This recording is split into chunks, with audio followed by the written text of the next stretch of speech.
Hey guys, okay, I know you were supposed to see a sample Sunday last week. You didn't see it last week, so you're seeing it this week and you'll see one again next week. So don't worry, we're not getting off track, but you're seeing it on a week you're not supposed to. And this is probably going to be the worst sample Sunday video ever. I really have dropped the ball on using my samples.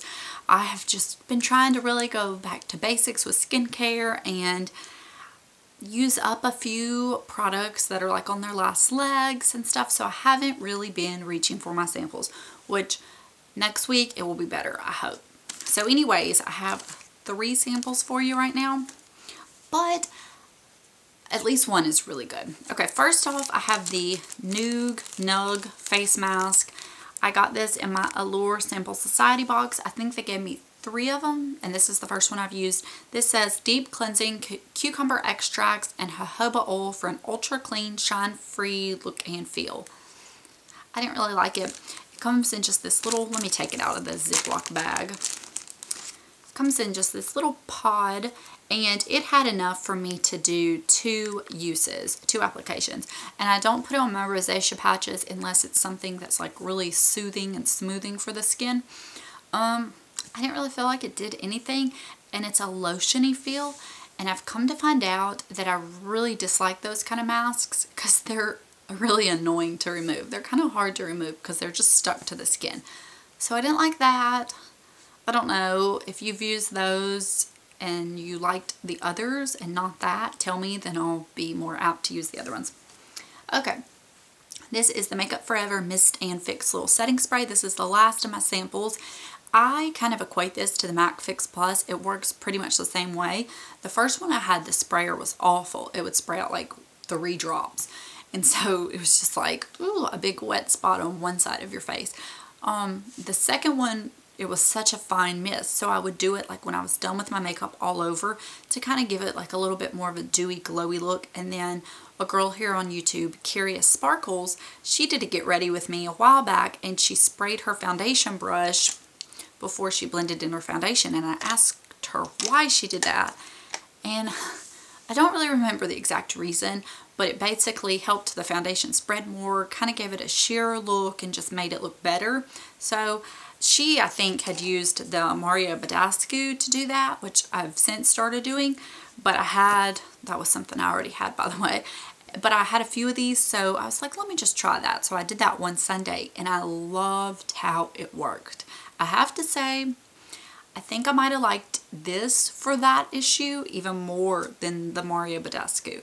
So I may try my MAC Fix Plus with that and see how it works, because it could be that this is actually better than the MAC Fix Plus. I don't know. But I really like this. I would be willing to try full size. I want to get more samples if I ever can and, you know, test it that way. But good stuff so far. But it definitely, it's not like a setting spray, like mattifying, you know, kind of look. Okay, then this is the NARS All Day Luminous Weightless Foundation sample in the shade Deauville Light 4. Let me show you. I had absolutely no desire to try this foundation. None whatsoever. Everybody doing the review on YouTube, I'm sorry to say I didn't watch them.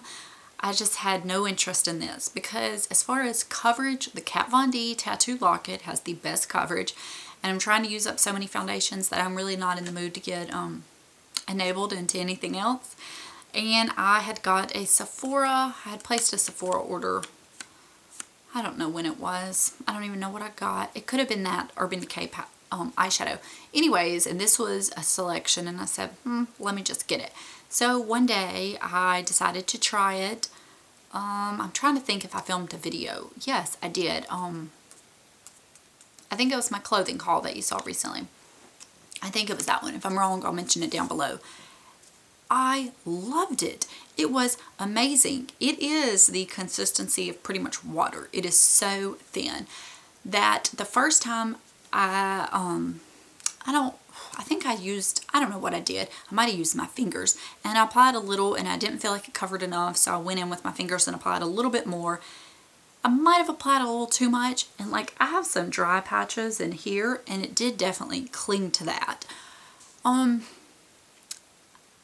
when I say, okay, I wear a full coverage look on my face. I have a lot of skin issues to cover. So my look, like, you can see that I have on makeup. It's not like a cake face or anything, but you can see that I'm wearing makeup. I'm not going for the look that's like, you can't see the makeup. I mean, I wish I could, but I'm not. So it's kind of like this, like you can see it, but it's not like a cake face. I hope you know what I mean. You know, like I don't want to steer you away, but this is not like, okay, like the Chanel Vitalumere Aqua, to me, you could get away with people, like people might not even think you have on foundation, you know? This, you can see it, but it's not cake face. But it stayed on all day. It covered so well. It was just amazing. Now, I think it is targeted for oily skin, and I did notice that I got a little more oily in the T-zone than I usually do. I don't know. That was strange. And then I tried it a second time, and after that, I decided to go watch a review or two to find out how people were applying it. And I decided to use my Beauty Blender, and it covered just as well. It looked a little less makeup-y. It was just amazing. And then I would have even had a third sample, but I accidentally squeezed out too much, a third use. So this pack is definitely, it has about 3 uses. I do think I may go to Sephora and see if I can get a sample, because I would like to try it some more, but I don't need another foundation. And I just can't buy another foundation for a while. And this shade matched me pretty spot on. It might have had a little too much like peachiness to it, so I need to see, but I loved this. And this is coming from somebody that had no desire to try this, none whatsoever. So that is all of my samples for this week. You will see another Sample Sunday video next Sunday, and hopefully I have a lot more. This Sunday is March 15th, and I had my birthday yesterday, the 14th, and my daughter's birthday party will be next week. Her birthday is on the 21st, a week after mine. So I don't know when I'll have a time to film that, because I'm going to be pretty busy. So hopefully I have a bunch of samples to show you, and then we'll just be back on track. I think so. I'm pretty sure we'll be back on track. If not, then I will let you know in that video. So that's all for this week. I will see you guys later. Bye.